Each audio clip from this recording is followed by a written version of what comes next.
In our previous chapters, we discussed how to declare global and local variables. In this video, we will explore how to use this variable in expression and how to create dynamic SQL statements while working with stored procedures as well as anonymous blocks.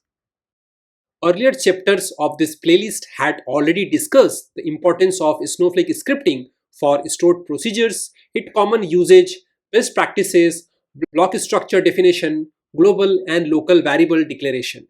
If you haven't seen those chapters yet, please watch it after completing this tutorial. The link for all the videos are available in the description section, and you can also visit my Medium blog page to get the link for each of those chapters as well as sample SQL scripts. This tutorial will guide you through the process of using global and local variables within the begin and end section while working with stored procedures or an anonymous block. We will explore how to this variable while working with expressions and operator applicability, generate dynamic SQL statement and operator applicability, when to use binding feature, and when to use identifier function. And finally, we will see how to use this variable while using the return keyword. We will also see some of the interesting interview questions from this chapter. So stay tuned until the end of this video. Welcome back to my channel Data Engineering Simplified. I will be using the free trial enterprise edition of Snowflake on AWS for this video. You can test all the SQL script used in this tutorial in free trial edition. Refer to the description below for details or downloadable content.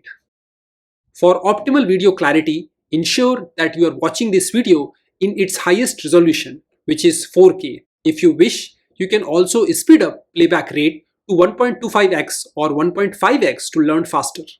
You can jump to a specific chapter. The chapter detail is available in the description below, or move your cursor to the chapter marking in the video bar. For discussing specific SQL challenges, design issues, or architectural pattern, or any other feedback or a new topic request, you can connect with me in two simple ways. Send a direct message on my Instagram or join my exclusive Facebook group. To join the Facebook group, simply scan the QR code shown on the screen. And yes, if you are a dedicated Snowflake professional looking to enhance your skill in more structured manner, explore my premium Udemy courses to conquer your fear and level up your Snowflake expertise. So let's start. Let's first explore the method of using variables in Snowflake scripting before we practice them using Snowsight WebUI. Let's understand how to use these variables in an expression first. Here is my sample stored procedure called myProcedure. It does not take any input and it has three variables, and it primarily calculates a taxable salary. If you see the expression on line number 15, where taxable salary is calculated using two other variables. In an expression, you can simply use the variable name, and if the data type is number, you can perform mathematical operation like any other programming language like Python or Java. After the expression is evaluated, we have to use the colon equal to sign as assignment operator, which is slightly different notation from the standard programming language like Python or Java. Since the equal sign is already used as a comparison operator in SQL world, stored procedure follows colon equal to sign for assignment purpose. Once this calculation is done, the variable taxable underscore salary is returned to the caller as shown in line number 19. This is also very standard approach like any other programming language. So you can use global or a local variable anywhere in your begin and body within an expression like any other programming language, and you don't need any other thing to access these variables. This is my another sample stored procedure called delete underscore inactive underscore customer. It doesn't take any input, and for the sake of simplicity, I have hard-coded couple of things. On line number 31, a variable called inactive flag is defined as a global variable with a default expression having a fixed value of -1. And on line number 34, that variable is used directly in an expression where a complete SQL string is generated using concatenate operator, which is a double pipe sign and which is very common in our SQL world. And finally, on line number 36, the SQL statement is executed using immediate execute feature. So this is another example of using variable for string manipulation using double pipe sign. We will understand how we can use immediate execute feature in our later part of this playlist. Let's understand what is binding and how to use binding and colon notation for utilizing variables. Again, taking the previous tax calculation stored procedure example called my procedure without any input parameter. It has three global variables, but this time having a default employee ID as one of the variable as shown on line number 53. On line number 60, I created a gross salary local variable using let keyword, assigned the number data type and the default expression as a select statement. And that statement is taking employee ID value from the emp underscore ID global variable. Since we are using this variable within a SQL statement, we must access the variable using a colon notation, and during the execution, a Snowflake scripting engine will replace the variable with actual value and run the select statement and assign the final outcome of the select statement expression to the gross underscore salary local variable. And once the line number 60 is executed successfully, line number 63 will calculate the taxable salary, and on line number 66, it finally returns the taxable salary to the caller. So this is how you can use the binding feature and colon notation while working with SQL statements. Now let's understand how and when to use identifier function with variables while working with a stored procedure and anonymous block. Again, considering the previous tax calculation stored procedure example, my procedure. Last time, we fetch the employee gross salary from a table using employee ID as a variable. This time, I want even the table name to be dynamically replaced. And since table is an object, it has to be accessed in a slightly different manner. So on line number 80 and 81, we declared the table name as variable and employee ID as a pk underscore value.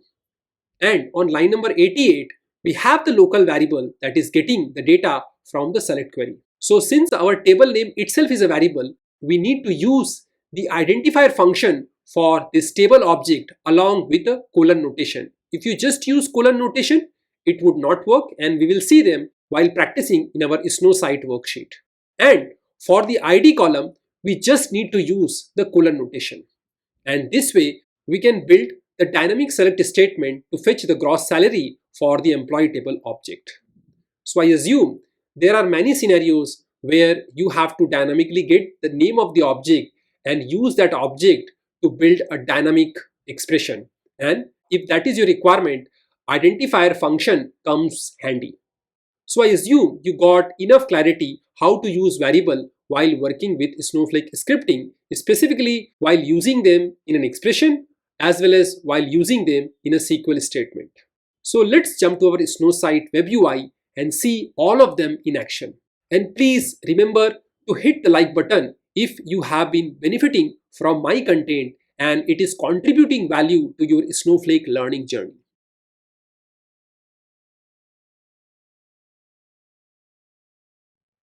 So this is my first worksheet called 01 expression, and this is my stored procedure where I have three variables called gross salary, tax percentage, and taxable salary.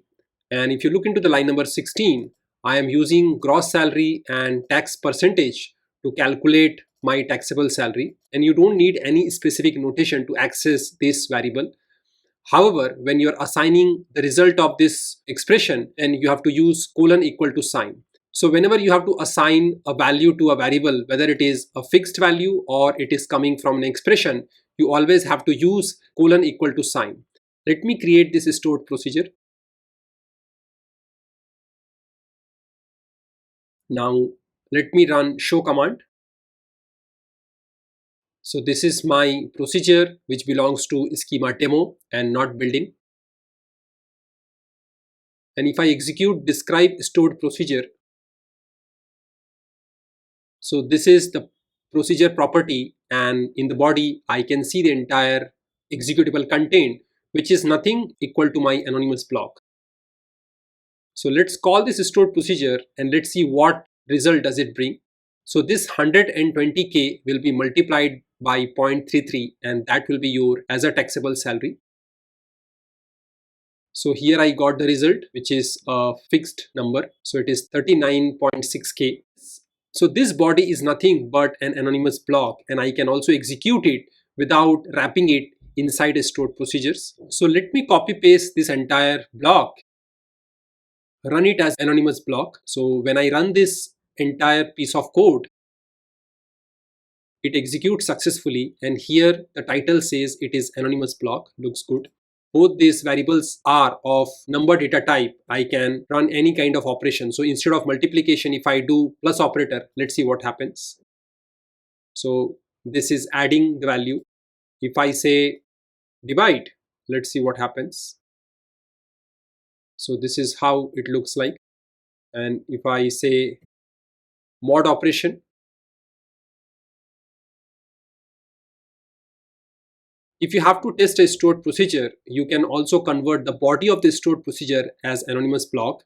And once it is being tested properly with respect to this expression, you can put this content inside the body of the stored procedure. So this is how we can use the variable within an expression without using any extra operator. And it works very similar to Python or a Java or any other programming language, except this assignment operator notation.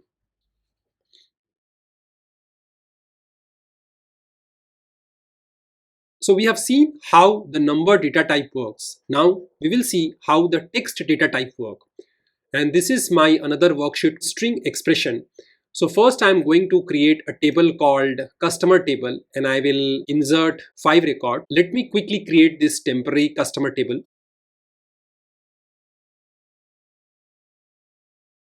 Let's check this query. So I have only 2 customer having flag 1 and 3 customer having flag -1, and this is my stored procedure. And this stored procedure, if you look into the line number 25, here I have a global variable called flag_val, which is taking a default value of -1. And now on line number 29, I am creating a temporary variable using the let keyword. And if you look into this statement, it is a SQL statement which is running a delete operation on the customer table, where inactive flag equals to flag_value. And to concatenate a string, I have to use the double pipe sign. Here I cannot use plus operator because plus operator would not work, and we'll see that once this dynamic string is created, I can execute this SQL statement using this execute immediate feature and finally return a successful message. So let me create this stored procedure. Created successfully. Let's describe how does it look like. So this is how my body looks like, which is nothing but equal to anonymous block. Now let me call this stored procedure. So it says inactive customers deleted successfully, and to validate that, I am running this group by statement once again. So I have only active customer and all the inactive customers are deleted. So this is another way you can really use the variable and create a dynamic string, and that string can be used as your SQL state. Now if I try to use the plus operator here, let's see what happens. So it is created successfully, but when I try to run the stored procedure, let's see what happens. It says uncaught exception of type expression error on line number 7 at position 25. Numeric value is not recognized. So let's see what is a line number 7 here. So this is my line number 7. So if I start from here, 1, 2, 3, 4, 5, 6, 7. So this is a line number 7, and this would be probably the 25th position. So compilation could not evaluate that this statement would not really make sense. However, when we executed the stored procedure, this statement failed and we got an exception. So whenever you are working with a text data type, make sure that you use the double pipe operator to concatenate and create a dynamic SQL. So I would suggest you to try with a different type of data type like boolean, timestamp, date and time, and see what kind of result you would get it if you apply different operators like pipe sign or plus operator or a minus operator, and try to get yourself familiar with the exception pattern thrown by Snowflake scripting engine.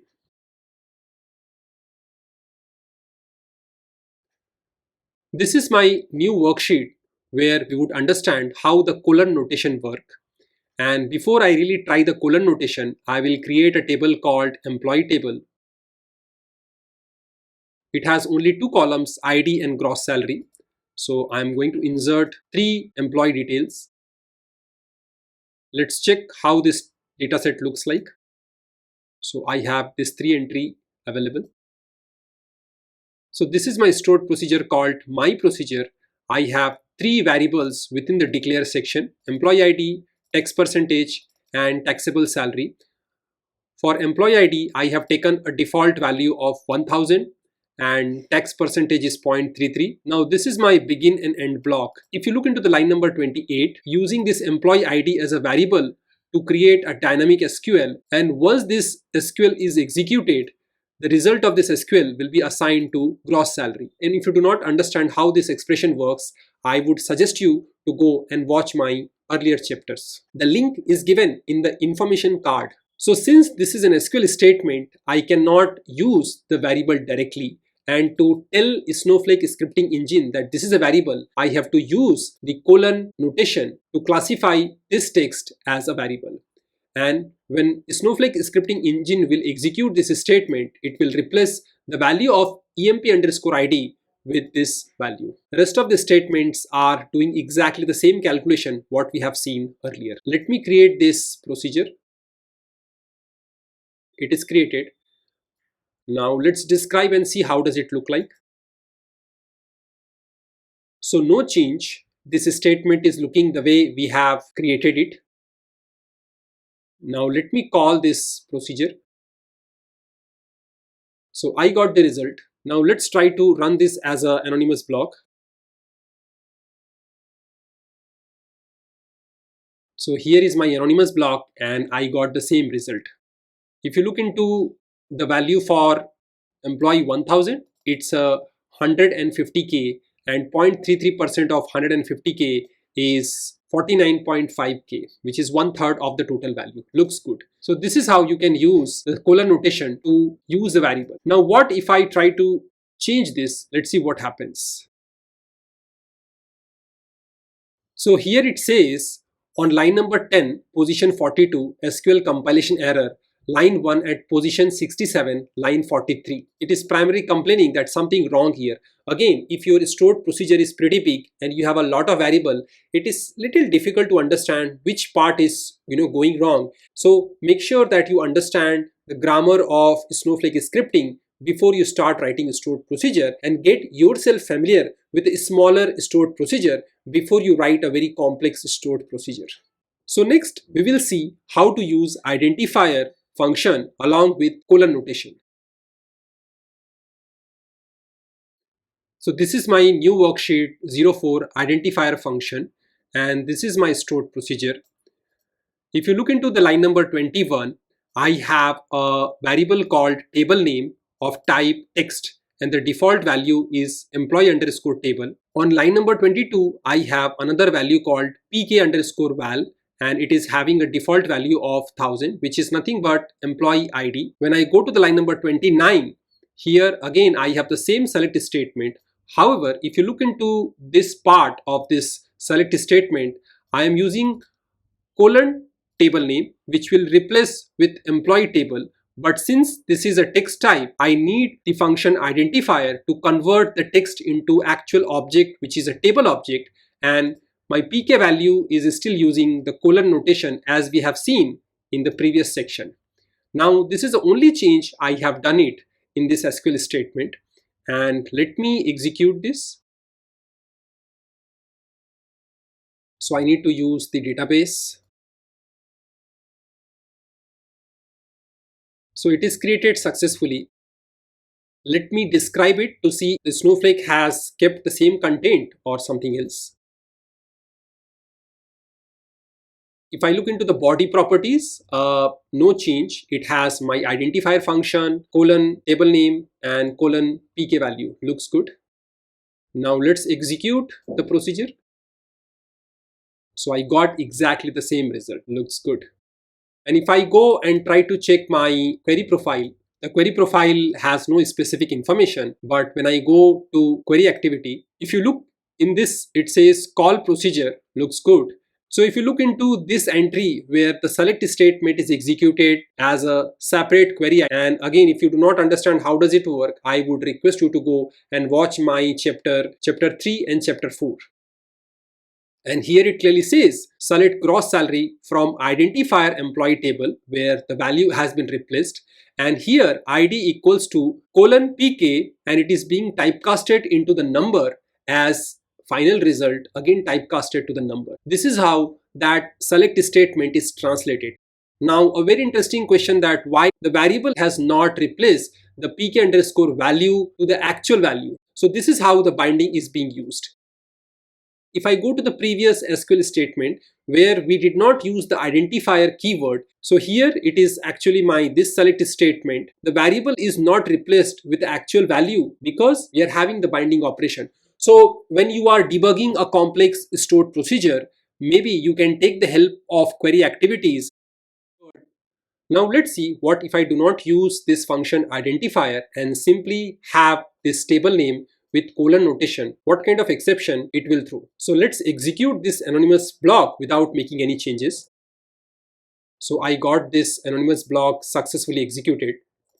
Now if I remove this identifier, here I am running my alter statement so I can narrow down my query activity entries. Now let me execute this statement where I am not using identifier as a function. So it says syntax error line 11 at position 80 with where. So this is line 58 and here it is line 11. So if I look into the line 58, this is my line 58 and here it clearly says that this is not acceptable. But what if I do the same changes inside my stored procedure?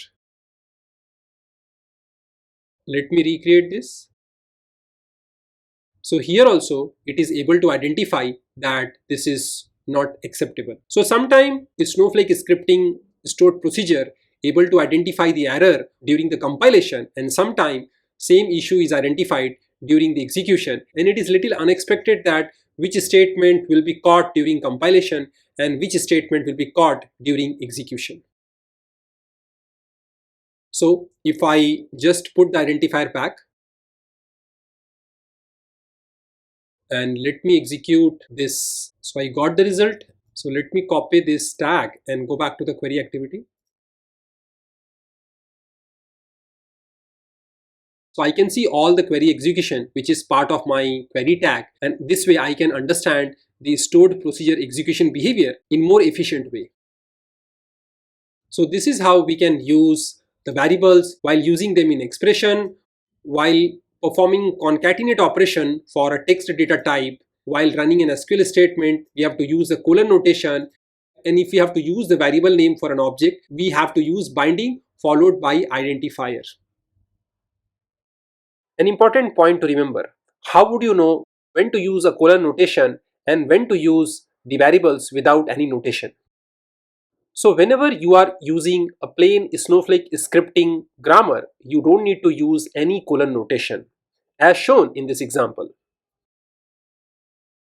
And whenever you are using your SQL statement within the Snowflake scripting, and if you have to access the variables, you always have to use the colon notation.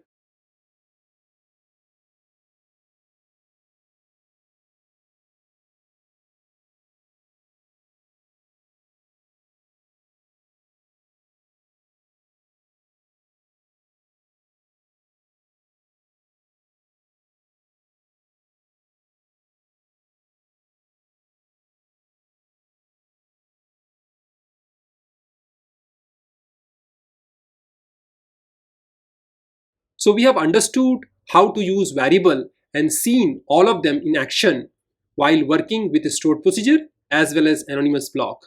We learned when to use colon notation and when we don't need to use colon notation, how the database object can be accessed using the identifier function along with colon notation, and what happens if I do not give the identifier function while building a dynamic SQL statement, and different kind of exceptions thrown in case you make a mistake with those variables and those operators. In the next two chapters, we will discuss about assigning values to multiple variables using colon notation, a very important thing, a very specific use case, as well as the scope of these variables which are defined in a global declaration block or using the let keyword. So be sure not to miss the upcoming chapters, which features a hands-on tutorial that is crucial while building complex stored procedure using Snowflake scripting. I hope you got something valuable from this video. If you did, please hit the like button. Your support not only recognizes the work behind this free content, but also helps others to discover this playlist. And if you think it can help someone else in your team, feel free to share. Thanks for watching, and let's spread the knowledge and growth together.